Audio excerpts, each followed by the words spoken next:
Bueno, para arrancar de este nuevo ciclo, traje un tema que es medio negativo, que es el tema de la soledad. Y para empezar, estuvimos hablando un poco fuera de aire, pero justamente quería empezar por definir o diferenciar lo que es la de soledad positiva de la soledad negativa, ¿no? Eh, Obviamente la soledad positiva es, hay personas que disfrutan de la soledad y eligen voluntariamente espacios o momentos del día, de la semana, de pasar tiempo solos, porque eso les estimula la creatividad, la imaginación, les sirve para descansar, se recargan energías para volver a ser sociales y demás. Eso es algo que es voluntario, o sea, que la persona está eligiendo estar solo, digamos, ¿no?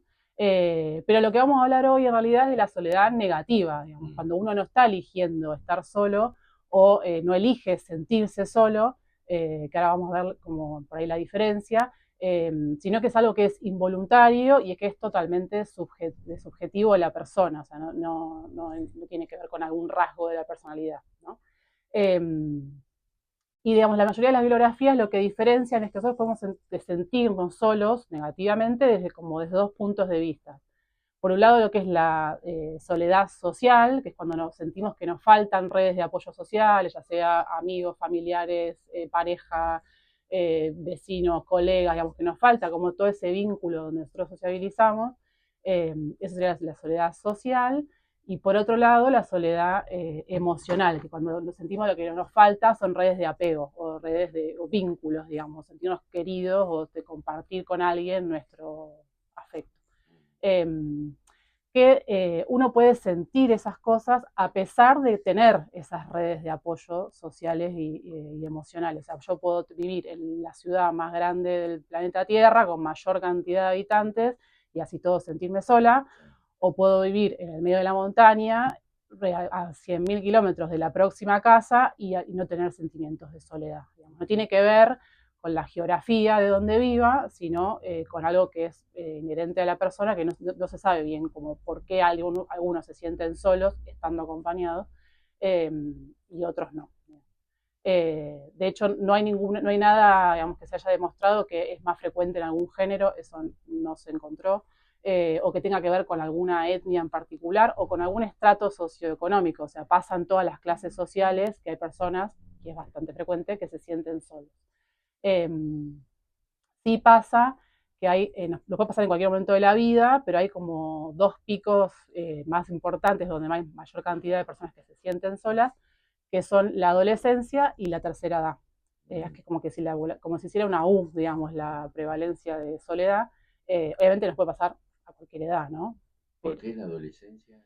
La adolescencia porque es un momento de muchísima crisis donde hay muchos cambios desde el cuerpo, desde la personalidad, desde el vínculo con los pares, de esto de crear grupos de amigos. Entonces es un momento de mucha transformación y de crisis donde eso puede generar sobre todo soledad de tipo social, o sea, donde no encontrar como un grupo de pertenencia o una red social.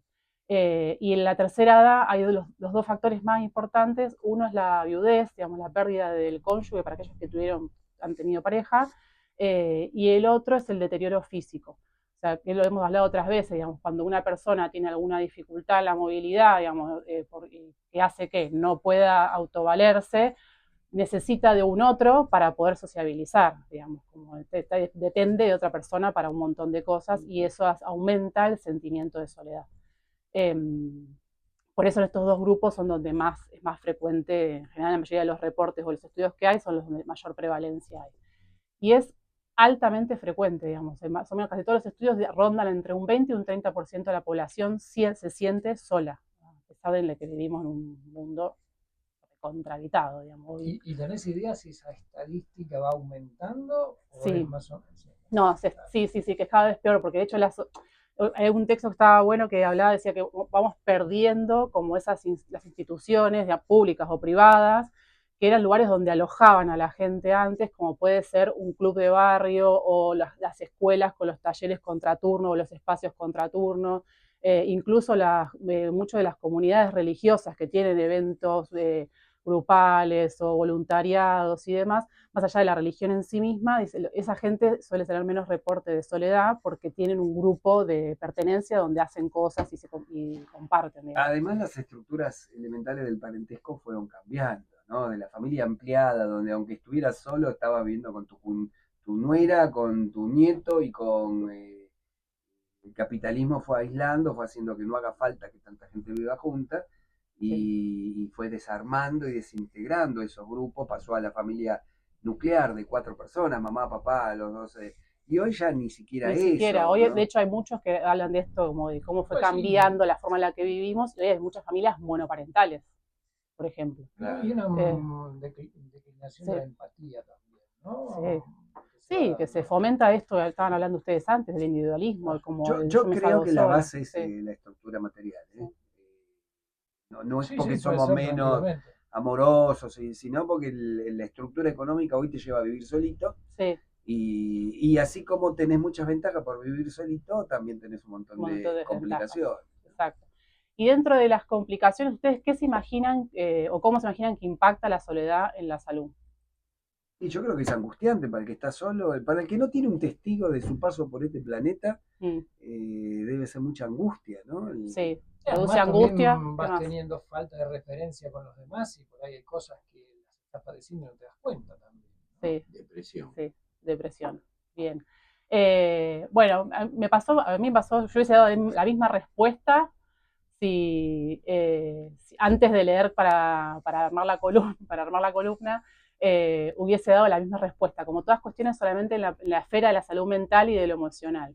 Que es cierto, digamos, obviamente la soledad es la antesala de la ansiedad, es la antesala de la depresión, en muchos casos hay gente que por ahí está deprimida pero no se siente sola, y a su vez la ansiedad y la depresión retroalimenta ese sentimiento de soledad, pero también y eso sí pasa, y es así, y obviamente aumenta el riesgo de suicidio, que, dato no menor, también es más frecuente en esas dos poblaciones, en la adolescencia y en la tercera edad, son las poblaciones con mayor riesgo de suicidio en todos los grupos etarios.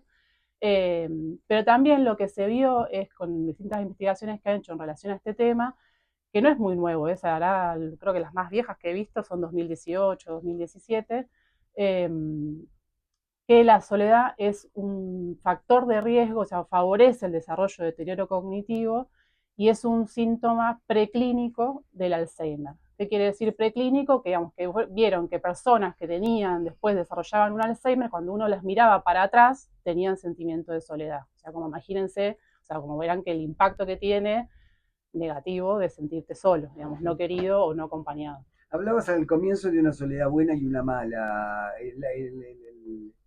La parábola del pueblo de Israel andando 40 años por el desierto, muchas veces desde la psicología se tomó como el desafío a que para encontrar la tierra prometida tenés que estar solo, tenés que saber estar solo, Sí. sin echarle la mochila tuya a nadie, sin hacer cargo, ¿viste? Porque si Sí. no, si saliste Sí. de casa de mamá y pasaste a tu pareja y de tu pareja a tus hijos, siempre los demás tienen la culpa, ¿no? Sí. De lo que vos no hiciste, ¿no? Sí. Y por ahí termina con que quería ser bailarina y no fui porque mis te padres, tenía no sé que qué. criar a Sí. vos o... Sí. Pero también es verdad que hay un punto donde solo tampoco se crece más, necesitas el reflejo del otro para cotejar tus cosas, ¿no? Sí, no hay que olvidar que los humanos somos seres sociales, necesitamos la comunidad, la comunidad con el otro.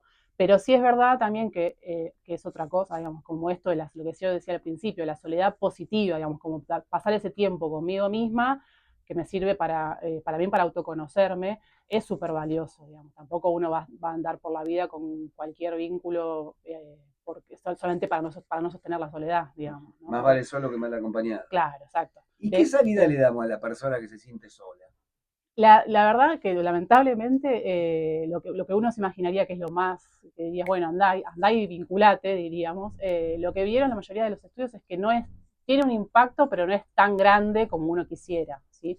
Igual de todas formas se hace, de hecho hay países como, creo que era en Dinamarca, que imagínense el grado de soledad que tienen, o esta complejidad que tienen programas de hacer amigos, se llama algo así como de amistad, donde voluntarios que no se sienten solos comparten tiempo con gente, o sea, como que los mezclan, ¿no? Con gente que se sienta sola para hacer actividades. ¿Qué es lo que a uno se le ocurriría como primera opción, ¿no? Alguna vez escuché que en Japón te alquilan la compañía, Te alquila- pero no de una Eso puede ser acompañante. otra cosa. No, sino Sí, de un Sí, en un pibe que café te lleva a tomar querés un ir a café. charlar y sí, En varios tienen alguien países, que en varios charle. países Claro. se hace eso. Yo me ganaría los mangos bien, le voy y le saco charla. Usted Todo Claro. regalado es caro. bueno, Claro eso claro hay que un no lo dejo montón, hablar, sí. pobre. ¿No? Hay un montón de programas que hacen eso. Es una solución, obviamente que hay que ver, digamos, el grado de magnitud. Por supuesto, alguien que tiene ansiedad o depresión muy probablemente necesita alguna intervención, alguna ayuda por parte de salud mental, ya sea psicología o psiquiatría, o ambas. Pero una buena opción primero y principal es hablarlo, porque también lo que pasa mucho es que da vergüenza decir que te sentís solo. Es como algo que todavía pasa con la salud, sigue pasando con la salud mental en general, decir que tenés algún problema de salud mental sigue teniendo bastante estigma. Estamos todos locos. Sí, ¿Quién no sí. está loco en este Ay, manicomio? bueno, es que ¿quién no tiene ansiedad en esta sociedad en la que Sí, vivimos? no Es sos el posible. único, algunos nos escondemos Claro. mejor, pero Claro. Y hacer actividades en lo posible, buscar alguna actividad que te guste. con picardía, ¿no? Decir, bueno, a ver, voy a ir a yoga Sí, y no empiezo a hablar de mis problemas. sí, Porque la gente le escapa al que anda todo el día con sus dolores físicos, con Sí. sus Y debe angustias. ser por eso. Yo llego a cualquier lugar y yo veo que la gente de a poco Se va va alejando. alejando. Y vengo Sí. solo de vuelta. Sea Sí. positivo un rato, después cuando Después, ya lo tiene claro. enganchado, Usted dice ya que lo no de conoce. arranque. No de ahí le arranque, cuenta caer de con sus todo. problemas de reuma, Claro. pero no arrancar por ahí, ¿no? Lo mismo con los hijos, con los Sí, debe nietos. ser eso. Que no cada vez que te llamen estás diciéndole sea lo que solo te todo negativo, duele, claro. todo lo sola que estás, Sí. ¿no? Me dice Luis que me Sí. calle, tiene que seguir. Bueno, eso igual los grupos, de hecho también hay muchos centros de jubilados que tienen talleres, digamos, actividades grupales como para el encuentro, porque imagino, o sea, la mayoría de la gente digamos, que tiene, no sé, 70, 80 años, muy probablemente por una cuestión biológica hayan perdido gran parte de su red, y es esperable, y eso le pasa a un montón, no es que le pasa a uno solo, le pasan a todos. Entonces esos espacios, como tratar de buscar de nuevo espacios de encuentro, quizás donde uno comparta un poco sus dolencias, pero también para transformarlas en algo más positivo. Y hacerlo con picardía, es decir, Claro. como un desafío. Mi desafío es rodearme de gente, a ver cómo Sí, hago. a ver cómo hago, tal cual. Buscar una actividad y no pasar todo el día en su casa solos, lamentándose de la soledad. ¿Dónde vemos este video o todo lo demás que usted tiene en las redes? Lo pueden ver en Instagram en @dra.ceciliaferrero. DRA de doctora. De doctora. A ver Sí. cómo es, repetime. @dra.ceciliaferrero. Cecilia, ¿cómo cerramos esto? Cerramos como siempre, cierro las cosas con relación a la salud mental. Hablen de esto, hablen de lo que les pasa, que se van a dar cuenta que a muchísima más gente les pasa lo mismo que a uno. O sea, que no estamos solos en esta soledad, no estamos solos con nuestra ansiedad y no estamos solos con nuestra tristeza. O sea, nos pasa a todos. ¿Viste, Luis? Yo tengo que hablar.